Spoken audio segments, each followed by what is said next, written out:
Welcome back to the Conflict Hotline, where what you say next can change your world. I'm Miki. If you want to join us, you can call 510-848-5483. And we have a caller on the line. We're in the middle of exploring her situation. Cindy, who's calling from, I forgot what city? Wisconsin, Milwaukee. With Milwaukee, Wisconsin. So I am curious, when you heard Sigal drop into the, the level of the heart and expressing the care, what was that like for you to see that? Yeah, Sigal really captured the fear. I hadn't been in touch with that. And it really was being afraid that it was going to escalate, and I wanted to just move on to protect her from having to, degenerate everything, because they had had a pretty good day. Yeah. And we had a fun evening planned for afterwards, and I wanted to protect her from that. So connecting with the care instead of just making the demand was pretty key in that I can. And also Sigal was hard to do, and I'm like, it is hard to do. It's hard to be. It's much easier to tell people what you want them to do than it is to be vulnerable. Yes, and did you see just how powerful that strategy was for creating connection with the daughter? Yeah. And especially the part about expressing the care and being affected at the heart level. By the anguish of the daughter. That I really liked the way you did it, Sigal. So anything else you want to say about this scenario? Because otherwise I want to move to the next one. Sure. No, that was really helpful. Great. So the next piece is between you, Sigal will again be you, and the biological mother, which Julie is the name that we gave her, and Smita is going to be Julie. And what happened is, again, I'm just going to check with you if I got the situation right. I think I did. That at some point in this whole scene, Julie intervenes, which starts making matters even worse. And at that point, you're trying to ask her to let you handle it, and that's when it deteriorates. Did I get that right? Yes. Okay, so back to the studio. Thank you. I'm really appreciating having you on the line to kind of like both help us and have us help you in this way.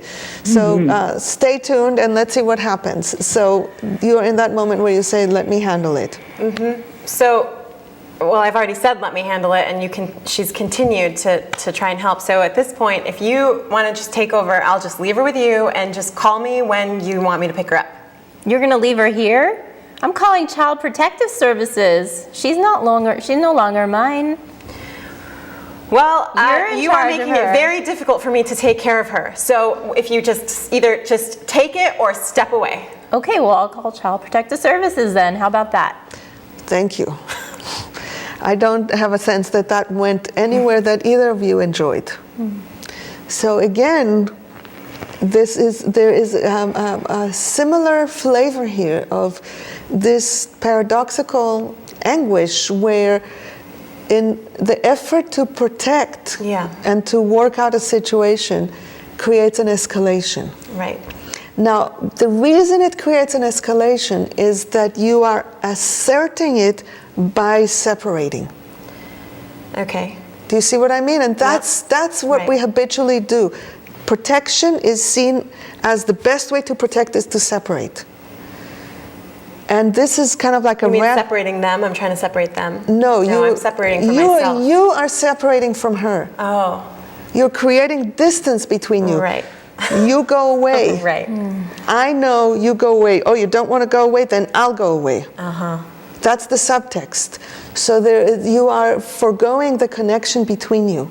Okay. And again, if you're going to de-escalate a conflict, the de-escalation happens through connection. Right. So go to connection. Okay. Yeah. So Julie, are you trying to help me out here? Am I trying to help you out? Why would I help you out? In terms of, I think we're rewinding to the moment when you were trying to intervene. Okay. Before, it's kind of like we're going back We're before. rewinding. We're rewinding back to the moment when you're trying to intervene.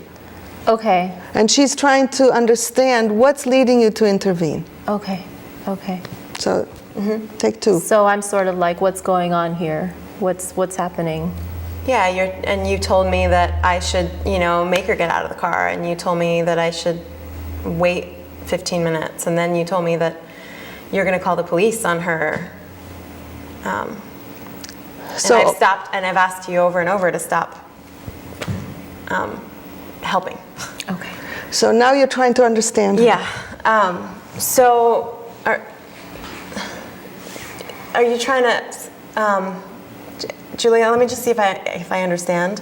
Do you want to say? Are you like trying to stay connected with your daughter?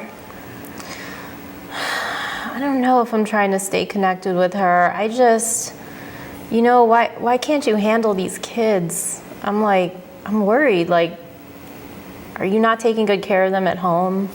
So seeing my interaction with Amanda kind of scares you because you want to trust that she's going to be okay and she's going to be happy and healthy with me. Yeah, because I obviously can't take care of her, so I want someone who can. So this is still charged, but it is so much more connected already. Yeah.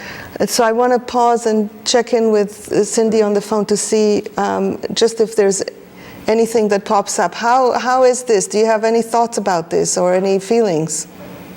It's hard for me to connect there. This mother has sabotaged 5 previous placements.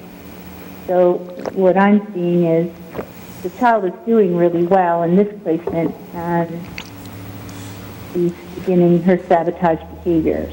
So it's hard for me to get beyond that. So let's examine the fundamental premise of nonviolent communication is that whatever anybody does is some attempt to meet a need. Mm-hmm. So assuming for a moment, I don't know, I'm just going to assume for a moment that it is true that she's been sabotaging foster placements. What could possibly be the reason for her to do that? Well, it seems that the family needs Allison to be sick because then they feel better. She is the one that they blame for everything. Anything that goes wrong, it's always Allison's fault. I mean, the child's fault, Julie or Amanda, whatever we call her. Okay, so you're, and if in that case, then what I'm hearing from you is there is some way that having a child that can be named the problem gives them some relief. That's, yeah. Whether or not that is true, I still don't see the connection between that and why would that lead to sabotaging foster homes. Wouldn't it be easier to have a foster home that works and then they don't have to deal with the daughter? Well, no, because if the daughter gets better, then they have to start looking at some of the things that are wrong in their life. Uh-huh. Right now, anything that's wrong, it's her fault. But if she gets better, then they don't have anyone to blame anymore. Yeah, that doesn't strike me as getting to the heart of something. What's the real pain? There's something going on here. And I'm wondering, Sigal, if you'd like to try to connect empathically and see, as Cindy, if you'd like to connect with Julie and see, Julie, Smita, as Julie, you've heard from Cindy. See if you can kind of like sink into this role, and through empathy, maybe we can learn something about it. Mm-hmm.